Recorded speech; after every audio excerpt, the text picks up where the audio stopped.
Now we just finished a discussion on force couple systems.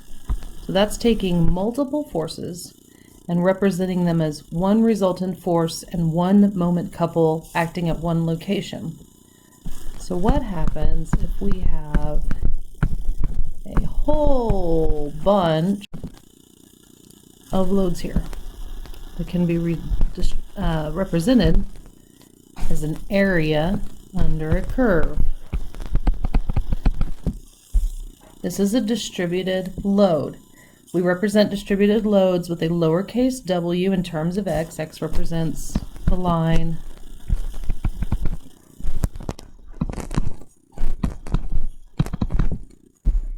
For that distributed load. Now if we find the area under the curve, that is going to be my resultant force. And if we take one representative rectangle out of here,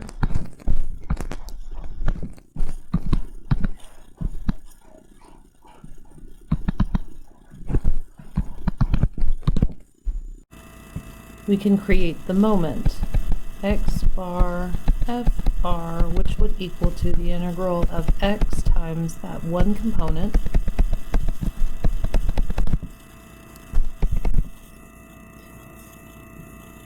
and that would lead us to a new simplified system that could be represented by fr and our moment here fr x bar, or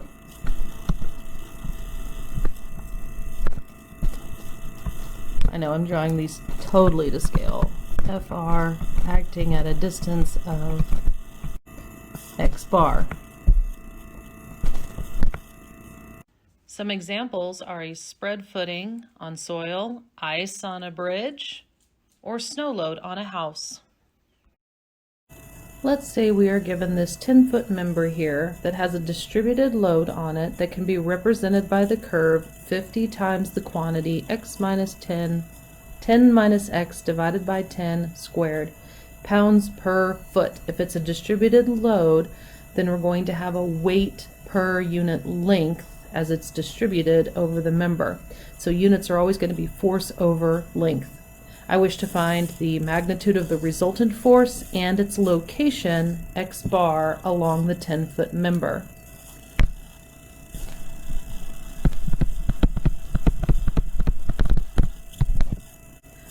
My solution is going to begin by finding the area under the curve. Y'all remember this from calculus, right?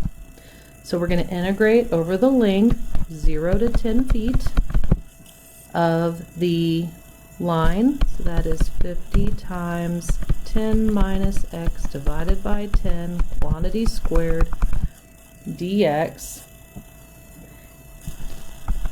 And I get 50x minus 10x squared divided by 2 plus 0.5x cubed divided by 3.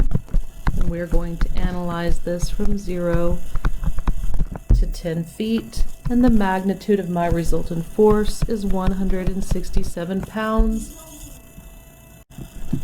To find my x bar, I am first going to find the moment couple, x bar fr, which is equal to the integral from 0 to 10 feet of x times 50, 10 minus x divided by 10 quantity squared dx, and that gives me 50x squared divided by 2 minus 10x cubed divided by 3 plus 0.5x to the 4th power divided by 4, all integrated from 0 to 10 feet, which is equal to a moment couple of 417 pound-feet.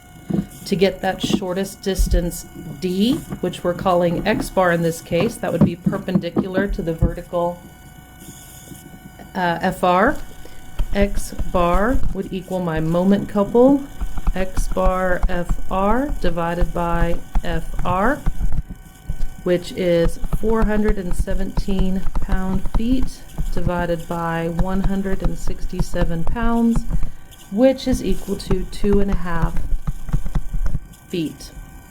So on my image up here, I could represent this entire distributed load with a resultant force of 167 pounds acting at a distance from the left of 2.5 feet.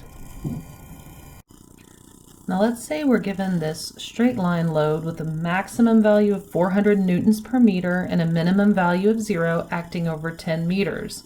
What is my resultant force and distance x going to look like in this case? I need to start by finding the equation Wx. This is a straight line, so slope-intercept is going to work here. So y is equal to mx plus b. So my slope is going to be a negative 400 over 10, rise over run x, and it intercepts the y-axis at 400. Reducing this down a little bit, we get negative 40x plus 400. Now we can use that to plug into our resultant force equation, which is going to be the integral from 0 to 10 meters of negative 40x plus 400 dx, which gives us a magnitude of 2,000 newtons for our resultant force. Our moment couple is going to equal the integral from 0 to 10 meters of x times our Wx value, 40x plus 400 dx, and that gives us a value of 6,667 newton meters in 4 significant digits, meaning my value x bar is going to be 6,667 newton meters divided by 2,000 newtons, our moment couple divided by our resultant force, and that gives us 3.33 meters. I can show that on my figure with a resultant force of 2,000 newtons acting at a distance from the y-axis of 3.33 meters. Now some of you are looking at this saying, this is just the area under the curve, so if we have a triangle, can't we just use simple geometry? Yes, yes you can.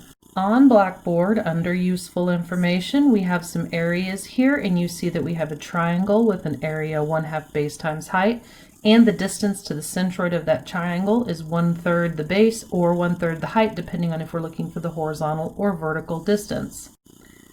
Using simple geometry, our resultant force is equal to 1/2 the base, 10 meters, times the height, 400 newton per meter, and that is going to give us 2,000 newtons. Okay, this isn't literally area, it's just area under the curve. So we're using the calculus that we've learned before to get area under the curve, and solving this out, our meters divide out, so we're left with a resultant force newtons. Okay, we also know that x bar is equal to 1/3 the base, which is equal to 3.33 meters. Again, this is the value that we got using integration. So for simple geometric shapes, we can go straight to area and centroid information. For more complex integrated shapes, we still need to do integrals, so we're extremely flexible.